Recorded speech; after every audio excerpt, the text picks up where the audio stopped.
The monkeys heard his bold claim and bowed without a single word of dissent. They arranged themselves by age in neat ranks, knelt toward their new ruler, and hailed him as their great king of 1,000 years. The stone ape ascended the throne with a triumphant cry, and from that day forward he dropped the word stone from his name, declaring himself the handsome Monkey King. A poem was composed to mark this momentous day. It told of three young forces merging to create all life, of an immortal stone infused with the essence of sun and moon. The monkey hatched from this stone to complete the great way, borrowing form and name to perfect the elixir within. Formless inside, yet clothed in flesh without. This was the root of every king and sage who ever walked the earth. The handsome Monkey King gathered his subjects, apes, macaques, and baboons, and organized them into a proper court with ministers, envoys, and attendants. By day, he roamed the peaks of Flower Fruit Mountain. By night, he slept in the water-curtained cave. They lived as one family, never mingling with birds or beasts, answering to no one. Their king was simply happy, and his happiness flowed through all of them. In spring, they gathered wild blossoms for food and drink. In summer, they combed the forest for every kind of fruit. Autumn brought taro and chestnuts to sustain them through the turning season, and in winter they dug for yellow daylily roots to carry them to the new year. The cycle turned and turned again, and the Monkey King savored every moment of his wild, natural bliss. The Monkey King lived in this paradise, lost in the joy of innocence, for 300 to 500 years. Time meant nothing on Flower Fruit Mountain. The days blurred into one long golden afternoon of feasting and play. Nothing changed and nothing needed to, until one day, at a banquet with his subjects, something shifted inside him. A shadow fell across his heart, and without warning, tears spilled down his furry cheeks. The monkeys panicked. They rushed forward, bowing and pressing their faces to the ground. "Great King, why are you so troubled?" they cried. The Monkey King wiped his eyes and spoke slowly. "In the midst of all this joy, a single thought of distant worry has crept into my mind. That's why I weep." The monkeys laughed, puzzled. "You live in a blessed, immortal mountain. What could possibly worry you? Every day we feast together," they said.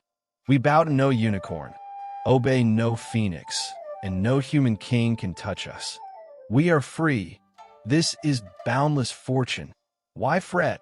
The Monkey King shook his head. "Today, perhaps, no human law or beast's fury can reach me. But one day my blood will thin, my body will fail, and the Lord of Death will come for me in the dark. When that day comes and I die, will my life not have been wasted, born into this world, only to vanish from it?" The words hung in the air like a stone dropped into still water.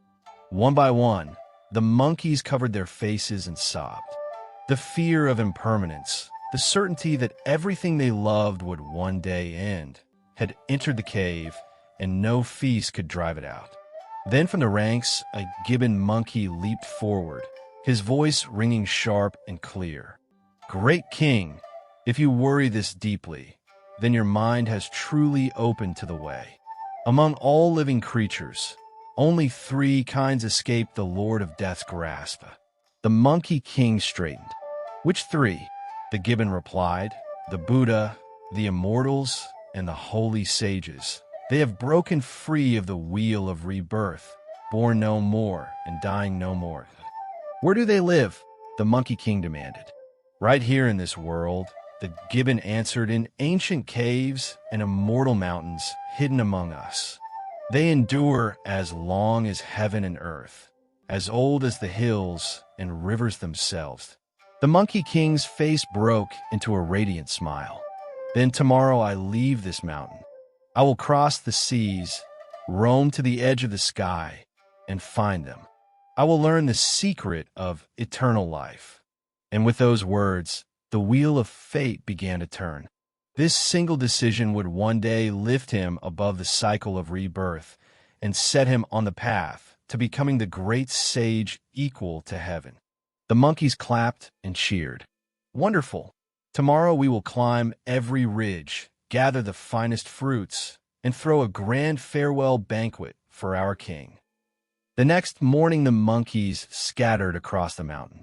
They picked immortal peaches, plucked rare fruits, dug up mountain yam and yellow daylily root, orchids and fragrant herbs, exotic flowers, all arranged with care on stone tables and benches, laden with fairy wine and heavenly dishes.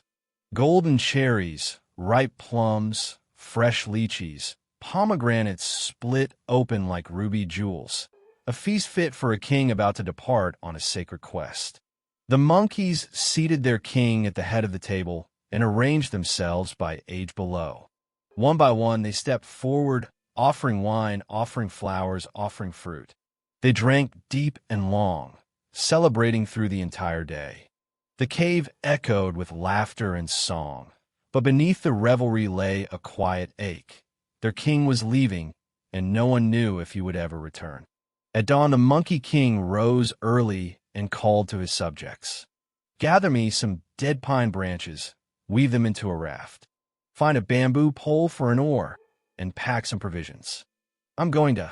He boarded the raft alone, pushed off with all his strength, and drifted out onto the vast rolling sea, carried by the wind toward the distant shores of the southern continent. For days the southeast wind blew fierce and steady, driving his little raft across the waves until at last he reached the northwest shore, the land of the southern continent. He tested the water with his pole, found it shallow, and leaped ashore. Along the beach, he saw fishermen casting nets and salt gatherers at work. He bounded toward them, snarling and leaping like a tiger, and they fled screaming, abandoning everything. He caught one who could not run, stripped the man of his clothes, and dressed himself for the first time in human garments. Then he swaggered through towns and cities, learning human speech and manners, eating by day and sleeping by night. But through it all, one desire burned.